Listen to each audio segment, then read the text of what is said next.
불가능하다. 1980년대 초 전 세계가 입을 모아 비웃었습니다.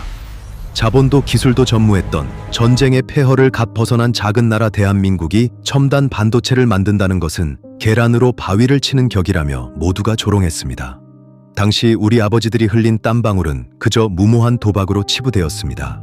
하지만 우리는 포기하지 않았습니다. 밤낮 없이 연구실 불을 밝혔고 수없는 실패 속에서도 오직 기술 하나로 버텼습니다. 휴일도 반납한 채 기계 옆에서 쪽잠을 자던 그 엔지니어들의 피땀 어린 노력이 오늘날 우리가 누리는 이 번영의 기반을 닦았습니다. 그것은 기적이 아니라 처절한 생존 투쟁이었습니다. 2025년 현재 이제 세계는 한국 없이는 단 하루도 돌아가지 않습니다. 메모리 반도체 세계 1위, HBM 시장 독점, 끊임없이 제기되던 위기설을 비웃듯 다시 한번 비상하는 K 반도체의 저력, 그리고 그 화려한 실적 뒤에 숨겨진 냉혹한 자본의 진실을 파헤칩니다. 눈높이 경제 시선, 지금 바로 시작합니다. 1983년 도쿄 선언이 발표되었을 때 일본 미쓰비시 연구소는 이렇게 말했습니다. 한국이 반도체를 한다는 건 자살 행위다. 당시 우리에겐 기술도 자본도 심지어 제대로 된 공장 부지조차 없었습니다. 40대 가장이었던 김 부장도 소주 한 잔을 기울이며 생각했을 겁니다. 내 아이들 학원비는커녕 이 회사가 내년까지 버틸 수 있을까? 하지만 오너의 결단은 단호했습니다. 이병철 회장은 반도체가 미래의 산업의 쌀이 될 것임을 직감했습니다. 수조 원의 적자가 예상되는 상황에서도 투자를 감행하는 것, 이것이 자본주의에서 자본가가 가지는 유일한 미덕인 리스크 감수였습니다. 물론 그 리스크를 온몸으로 받아낸 건 현장의 노동자들이었지만 말이죠. 매일 밤 10시가 넘도록 불이 꺼지지 않는 기흥의 연구소, 기술 이전을 거부하는 미국과 일본의 콧대 높은 엔지니어들 어깨 너머로 우리 기술진은 도면을 훔쳐보듯 기술을 익혀야 했습니다. 자존심 따위는 사치였습니다. 오직 우리도 할 수 있다는 오기 하나로 그들은 맨땅에 헤딩하듯 회로를 그려나갔습니다. 그리고 마침내 1983년 12월 64K D램 개발에 성공합니다.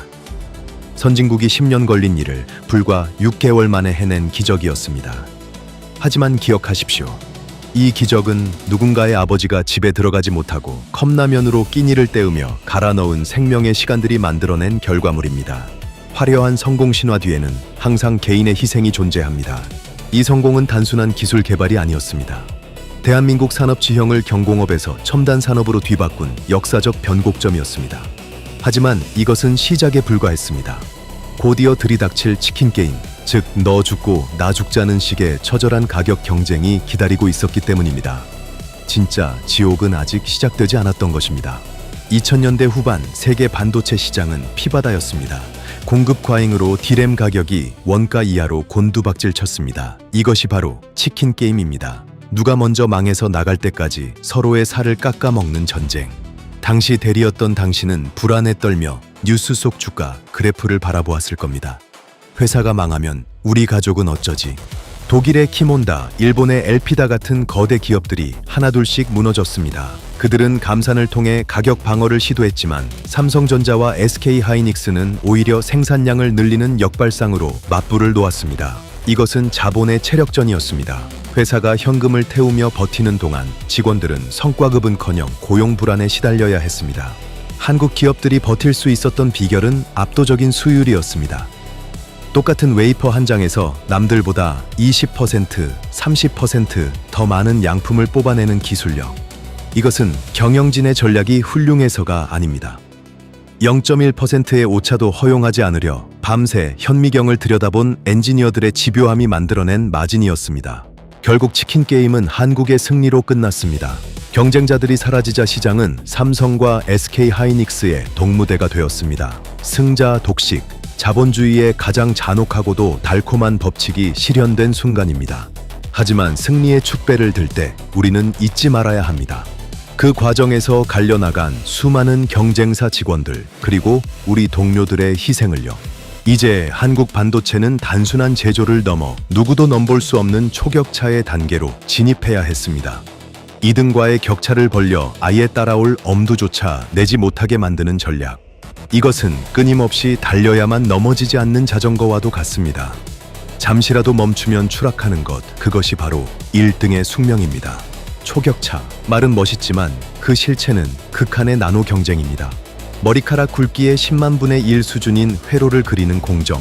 이것은 인간의 영역을 넘어선 신의 영역에 도전하는 것과 같습니다. 세계 최초 3D 낸드 플래시 개발, 10나노급 디램 양산. 이 모든 타이틀은 한국 엔지니어들이 주말과 저녁을 반납하며 갈아 넣은 청춘의 대가입니다. 특히 3D 낸드는 평면에 집을 짓다가 땅이 좁아지자 아파트를 쌓아 올린 것과 같은 혁신이었습니다. 남들이 불가능하다고 포기할 때 우리 기술진은 100층, 200층짜리 데이터의 탑을 쌓아 올렸습니다. 경쟁사들이 1층을 다질 때 우리는 이미 펜트하우스에서 내려다보고 있었던 겁니다. 이것이 바로 기술의 힘입니다. 하지만 기술의 속도는 잔인할 만큼 빠릅니다. 어제의 1등 기술이 오늘은 고물이 되는 세상. 40대가 된 당신이 회사에서 느끼는 불안감도 이와 비슷할 겁니다. 내 기술은 아직 유효한가? 나는 대체되지 않을 수 있는가? 기업은 끊임없이 혁신하지만 그 혁신의 파도 속에서 개인은 언제든 휩쓸려 갈 수 있다는 공포가 존재합니다. 그럼에도 불구하고 대한민국 반도체는 멈추지 않았습니다. 세계 시장 점유율 70%를 넘나드는 메모리 반도체의 위험. 이것은 단순히 물건을 많이 판 것이 아닙니다. 전 세계의 스마트폰, PC, 서버가 한국산 칩 없이는 작동조차 할 수 없게 만들었다는 뜻입니다. 우리는 세계 경제의 심장을 움켜쥐고 있는 것입니다. 그리고 지금 우리는 또 다른 거대한 파도 앞에 서 있습니다. 바로 인공지능, AI 시대의 도래입니다. 기존의 방식으로는 감당할 수 없는 데이터의 폭증, 이 난제를 해결하기 위해 등장한 것이 바로 HBM, 고대역폭 메모리입니다. 그리고 놀랍게도 이 새로운 전장의 열쇠 또한 대한민국이 쥐고 있습니다.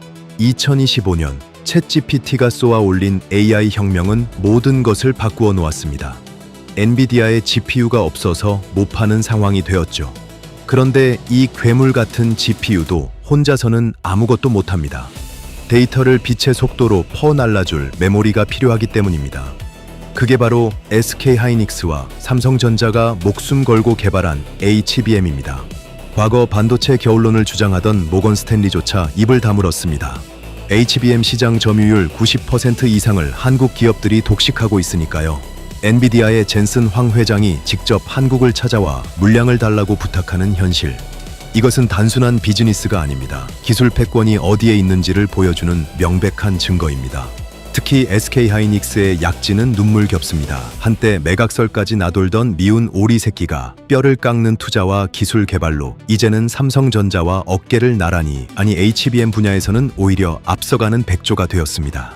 영원한 1등은 없다는 자본주의의 냉혹한 룰을 가장 잘 보여주는 사례가 아닐까요? 하지만 이 화려한 축제 속에서도 우리는 냉정해야 합니다. 기업의 실적 잔치가 나의 지갑을 채워주지는 않습니다. 역대급 실적 뉴스 뒤에는 여전히 오르지 않는 내 월급과 불안한 고용이 있습니다. 주주는 배당을 받고 임원은 보너스를 받지만 현장의 노동자는 그저 비용으로 처리될 뿐입니다. 이것이 우리가 직시해야 할 현실입니다.